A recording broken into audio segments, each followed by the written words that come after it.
This is Event AV and Lighting Demystified, and I'm your host, Anka Trifan. Welcome to our new episode, and thank you for joining me today.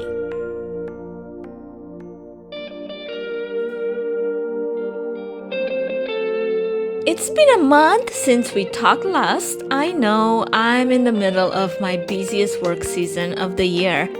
Anyway, I want to come to you today to have a conversation about best practices for sound, video, graphic, and lighting for events because rarely would you plan an event these days that doesn't require the use of some form of audiovisual and lighting. I won't dive too deep into sound this time because I already did that during my last episode, but I will spend some extra time towards the end on lighting and how used strategically it influences how we think and feel. So stay tuned for some amazing insight and understanding on how we innately respond to lighting cues and how specific colors can create very specific and immediate human responses. I chose to focus on lighting this episode to balance out our last episode's topic, sound, which you're more than welcome to listen to if you haven't done it already. And while you do that, please remember to subscribe to this podcast on iTunes, Google Podcasts, or wherever you listen to your podcast. Leave a great review, hit the 5 stars. It really helps this girl out and makes this podcast visible for other people and event planners like yourself. To find more information about Trifan events, our services, our event work, what our fans have to say about us, we would love for you to join us at trifanevents.com, and that is TREEFANEVENTS.com. You can also find us on Instagram and Twitter at Trifan_events or on Facebook and Pinterest at Trifan Events, one word. Before we dive into best practices, a little bit about myself. I have a feeling some of you skipped the introduction episode, and that's okay. I totally forgive you. So, who am I? I am a certified meeting professional that specializes in a very specific and unique niche of the event industry. I'm what I like to call myself a technical event planner for the event planner. During my work hours, when I'm not plotting my next podcast episode, I support the corporate, nonprofit, for-profit, special event planner and manager and their events by leveraging audiovisual, lighting, projection, and other technology to create memorable experiences. I have 15 plus years of experience in the event industry, behind the scenes, in many roles, from planner and manager to hands-on roles such as sound engineer, video producer, lighting designer, and AV tech. I've intentionally put myself in all these roles so I can fully understand what it really takes to plan, manage, and execute an event from beginning to the end, as well as know for myself what does it look like to be in these roles and have a comprehensive understanding of all facets of event planning and event productions. As the host and producer of Event AV and Lighting Demystified, my goal is to focus on tangible, technical, and planning advice for anyone in the event industry. While this is the busiest time of the year for me, I will probably record one episode a month, beginning of each month, just so you guys know when to expect it. And in order to get all of it straight to your phone, I would love for you guys to subscribe to this podcast. Today, I come before you with a wealth of professional experience and knowledge representing my professional brand, Trifan Events. No matter how many hours of planning, designing, and producing you put into an event, the reality is if you don't surround yourself with amazing partners and professional teams of experts to support all that hard work with high-end equipment packages and solutions, all the planning would hardly get executed into memorable experiences. My ideal vendor partner is a team of professionals that brings many years of sound sound, lighting, and audiovisual experience to the table. Someone that is known for their professionalism and full service approach, but also for their reasonable pricing. I believe in relationships and in working with people who are easy to do business with, and most importantly, who are a trusted partner to have around. 3Fun Events is my personal brand and the prototype for what I like to call a technical event planner for the event planner. And it specializes in budgeting and cost control, contract negotiation, event design, event logistics, strategic event production planning, audiovisual and lighting production implementation, on-site, off-site production management, and vendor supplier management. When we talk about sound, and when it comes to great sound for meetings and events, there's so much to be talked about, from the microphone at a podium or in front of me right now, to the loudspeaker used, to the location of those loudspeakers, to the room configuration and materials it was built from, to the soundboard in use and the tech behind it. I mean, it's an entire world of interconnected details that makes that overall experience a great or not so great one. Because dissecting what makes great sound great would take an entire day, or also for the benefit of not repeating myself, I would suggest that you listen to the Makings of Good Sound episode, because I'm only going to touch on just a few things this time around. When it comes to sound and loudspeakers, there are as many loudspeakers out there as venues. I hear all the time from my clients, how do I know how many loudspeakers or what kind of loudspeakers I need for my event? To answer this, I like to make an unusual analogy. If you love crafting, plan events, or have kids, or all the above, you probably already have so many pairs of scissors laying around the house. Training scissors that don't have real blades, craft scissors that cut pretty designs, fabric scissors that cut cloth smoothly, kid scissors, utility scissors, kitchen scissors, hair cutting scissors. Who would have thought there would be so many uses for one basic object, right? When it comes to loudspeakers and the many types you find in venues around town, you discover that each loudspeaker has similar attributes and functions, but each loudspeaker's purpose is unique to a specific task. If I use craft scissors to cut my kid's hair, it would look pretty ridiculous. If I use training scissors to cut the fat off tonight's chicken, it would certainly be a struggle. Each pair is specifically purposed, and if used outside of that, they're not nearly as effective. So when you're in a ballroom and the venue manager says you'll be fine with using the in-house sound system for your fundraising gala, you'd be using a tool made for a different task. If this was a cocktail party, a sales, or a board meeting, you'll probably be fine. Hearing someone speaking at an event is more important than seeing them, and I touched on this during my last episode.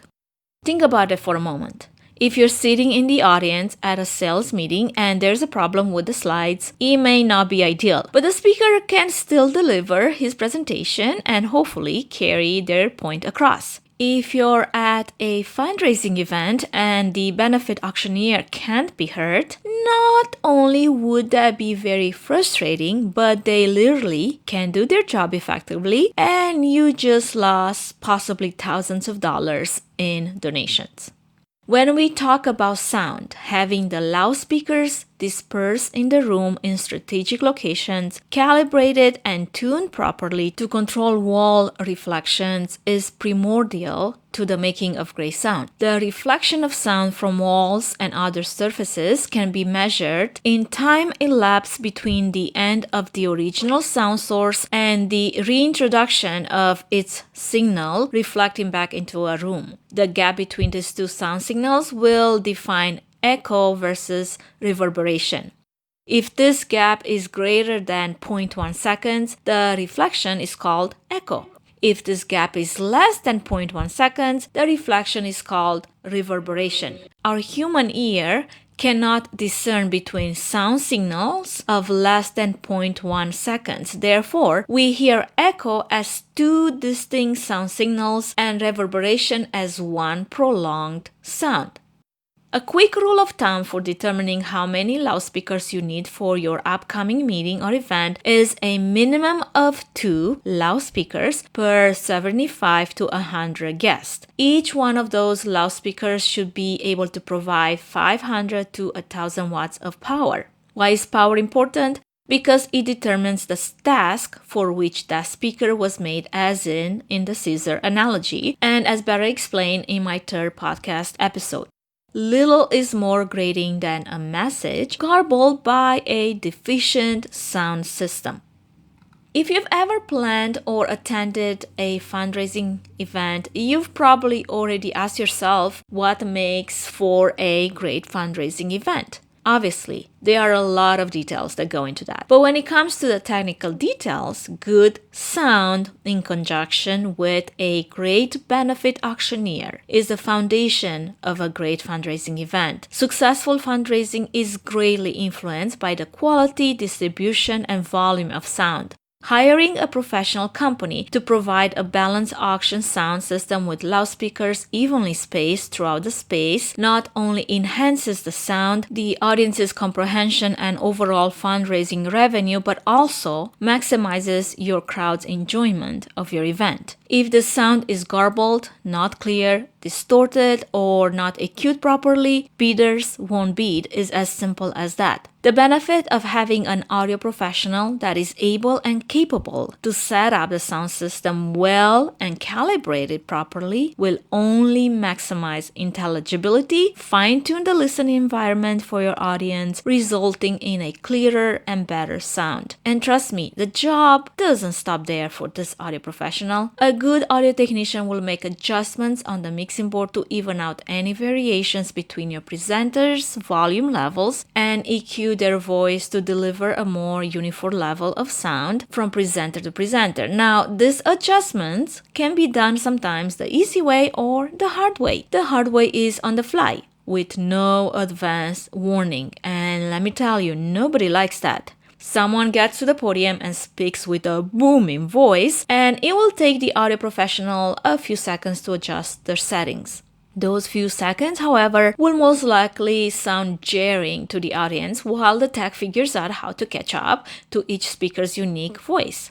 The easy way is to get the presenters or speakers to do a quick sound check prior to the program. That way, the audio technician can preset the calibration for each individual presenter, have the EQ all dialed in, ensuring that the audience experiences a smooth level of sound throughout the program. It only takes a few minutes to do this and can make a huge difference in the sound quality for your event. One tip to get presenters to participate in sound checks is to make sure you don't call them rehearsals, because many professional speakers don't feel they need a rehearsal because they've done this so many times. However, few will refuse a sound check when its technical importance is explained to them.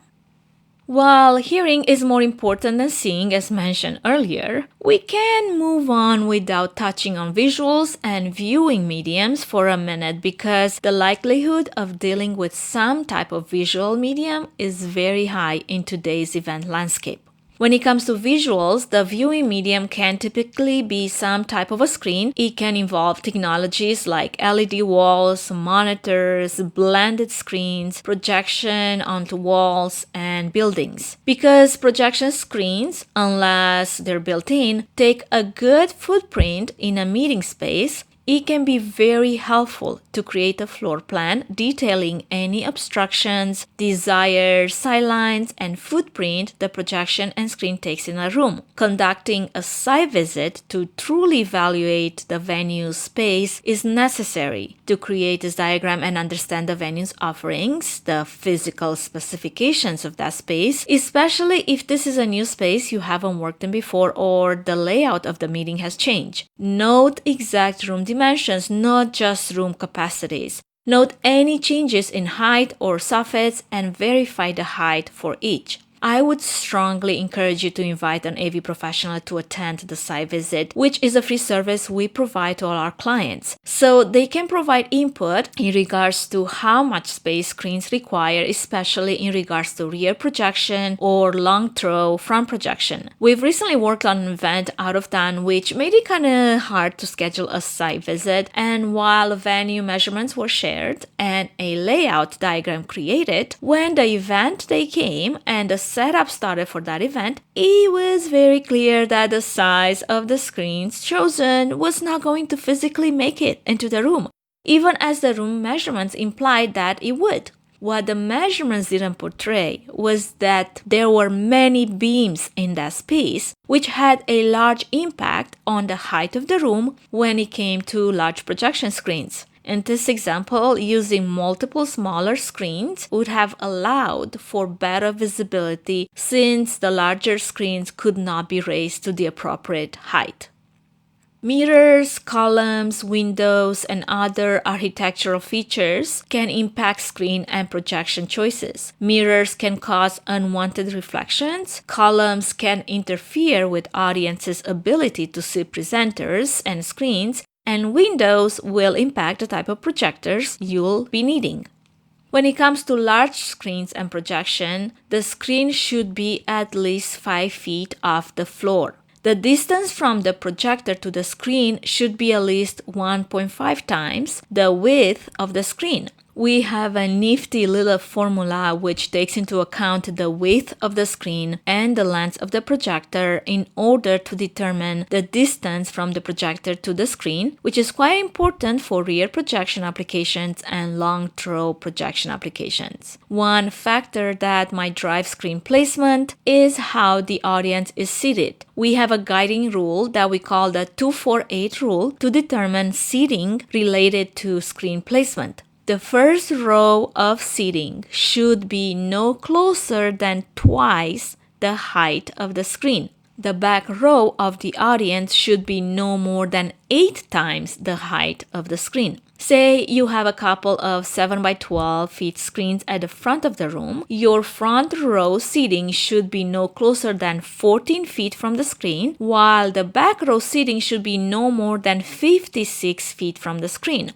Naturally, in a real-life example, there are many exceptions, but following these guidelines will give you a great starting point.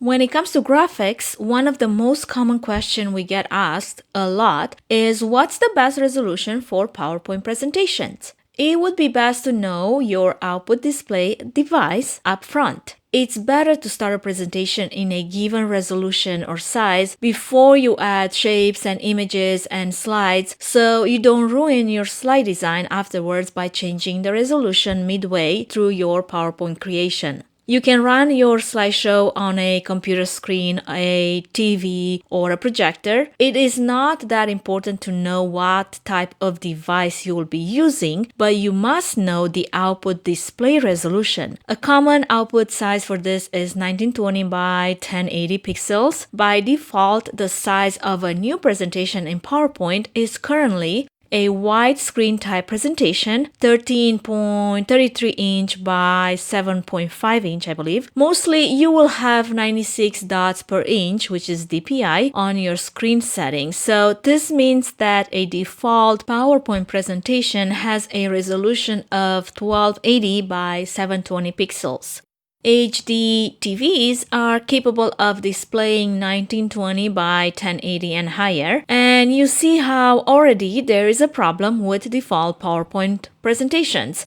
Default PowerPoint presentations are not in HD. They are lower quality, and this is not really ideal when using PowerPoint for digital signage. When you have pictures and videos in your slides, or when you want to have high quality output where every pixel is worth the effort, then it is needed that you set the slide dimensions correct for the highest quality. In order to do that, in your PowerPoint presentation, you click Design in the normal PowerPoint menu and then click the Slide Size button. When the button opens, you have three options: Standard 4x3, Widescreen 16:9 or 16:10, and Custom Slide Size. For the Custom Slide Size, you need to click the third option and to create a slide or slideshow with the dimensions of, for example, 1920 by 1080 pixels. Then just enter 1920px with px at the width and then 1080px at the height field. This will be translated automatically into inches or centimeters depending on how your PowerPoint is set up. Click OK to close, and all slides of your current presentation will use this new size. One good question someone had was about setting up slides for a MacBook Pro Retina display, which has higher resolutions. To set up that presentation for your MacBook, find out what the recommended resolution is. Maybe it's 2560 by 1080 or 2880 by 1800. I don't know, I don't have a Mac. When you have that, go to your PowerPoint, click Design, and then Slide Size and choose Custom Slide Size. There you see the width and height in inches, and just enter 2880px and 1800px, and PowerPoint converts it automatically into the corresponding inches or centimeters as mentioned before, if that's how it's set up for you. This way, when your slides get projected, they will look great and you will be proud of your work. Okay, now on to one of my most favorite topics to touch on today, and that is the importance of lighting at events and how lighting used intentionally, it can create a very specific mood in the space. We all know that what we eat greatly influences how we think and feel. Well, same goes for our physical environment. Estimates indicate that motivation, meaningfulness, and memory account for approximately 75% of learning, while the remaining 25% is dependent on the effects of the physical environment. An ideal meeting environment uses natural light. However, that's not always possible in an event setting. In nature, lighting and color provides deep cues for our natural rhythms. Understanding how we innately respond to these cues can guide our lighting design to achieve very specific, intentional results because color creates specific, immediate human responses. I am a sound engineer, but I have always loved the power of color, so much so that I went back to school to study lighting design. Color has the power to create interest, to change mood and emotion, to calm and energize, to refine and define and impact. Color affects every element of design, from brand development through all aspects of marketing, culminating to live experiences. There's an excellent chapter on how color impacts all our emotions and all the research that's been done around color in this book called The Intentional Event Design by Tahira Endin, which is an excellent resource for anyone interested to dive deeper into this topic. For the purpose of keeping this short, I will only be looking at a small slice of how you can use color in designing event experiences for your audience. Creating an intentional color palette for your brand and your event takes a keen eye. Simply put, 6 colors form the basis of every other color. Black and white are technically the absence or absorption of color, and all the other colors are made from a combination of this. Primary colors, blue, red, and yellow, and these 3 colors are the basis for every other color. Secondary colors are made by combining the 3 primary colors. Red and yellow makes orange, warm. Yellow and blue makes green, cool. Blue and red makes violet or purple, cool. There are many shades, hues, and tints within these ranges made by adding black or white to a color, and 1,000 different names to use to describe these colors. Is it orange or amber? Is it purple or violet or fuchsia? And so on. More importantly for our events is an understanding of how color impacts emotion. Our immediate response to an environment happens deep into our brain, and it happens immediately. It goes deeper than our conscious "I like that color" over the other color, and provides us a level of control over the experience. Color use well allows us to shift perceptions and inspire conversations, reflection, and a sense of value in our events. By the way, did you know that the 2019 Pantone color of the year is Living Coral, which is an animating and life-affirming hue with a golden undertone that energizes and enlivens with a softer edge? Cool colors like blue, purple, and green tend to create a sense of calm and trust. Blue suggests trust and reliability. It creates a sense of cool and can increase communication, which can lead to creative solutions, excellent for small group work. Green is the predominant color in nature and it reflects freshness, increases feelings of comfort and potential for growth. However, as a lighting element, it must be used sparingly because it can make the skin look less ideal. Purple is a color associated with regal events, those with a sense of dignity. It is the most spiritual color and inspires higher thinking, a feeling of calm, and it's excellent for encouraging reflection and perfect for reflection zones.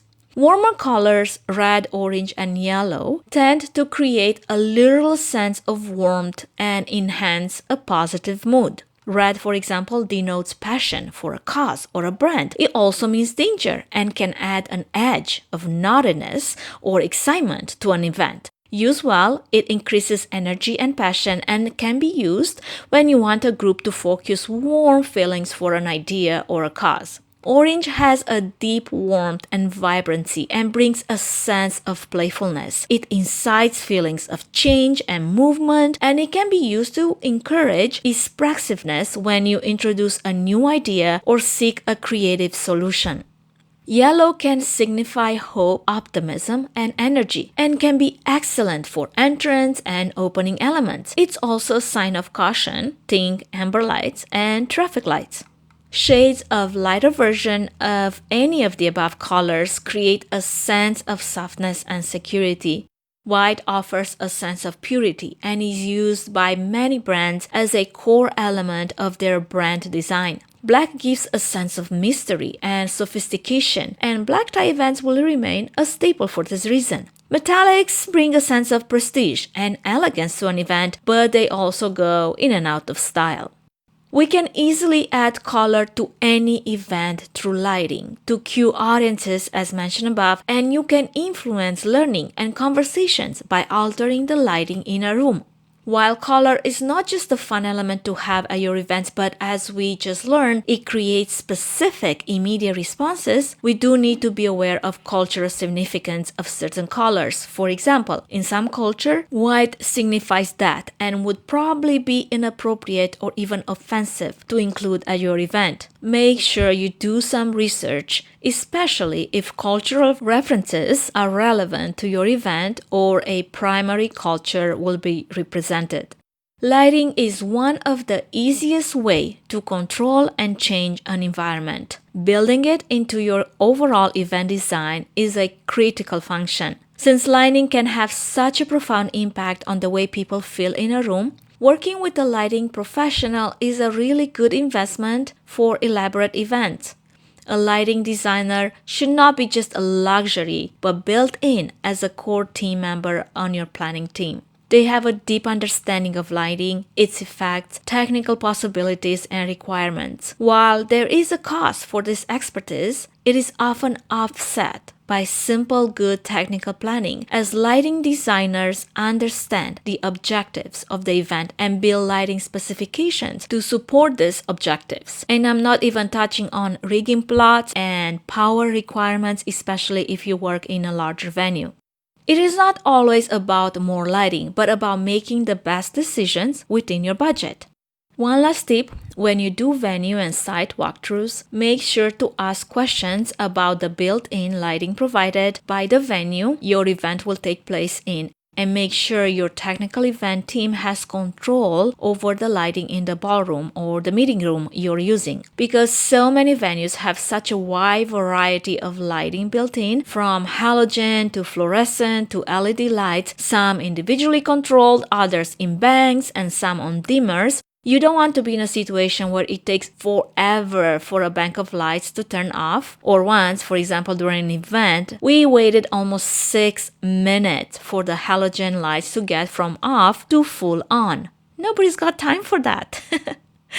Anyway, this is all I had for you today, guys. Thank you everyone for your attention. I hope you were able to retain some nuggets of information from this episode. You can always go back and listen to any part of it. If you have any questions, please feel free to email them at podcast@3funevents.com, and I'll make sure to get back to you with the best response I've got. Okay, friends, this is it. Thank you so much for listening to the very end. If you like what you heard, please show us some love by subscribing to this podcast on iTunes, Google Podcasts, or whichever platform you use to listen to. Also, by leaving a great review and hitting the 5 stars, you make this podcast visible to other listeners with the same interest as you. Don't forget to follow our Instagram account at 3fun_events for event and podcast updates, tips, and tricks of the trade. A huge thank you to Zik Trifan, the original soundtrack composer of today's episode. If you need help with original music work, you can find Zik on Instagram at @the_trifan, or you can leave me a comment and I will make an introduction. Have a fantastic rest of your day, rest of the month. Until next time.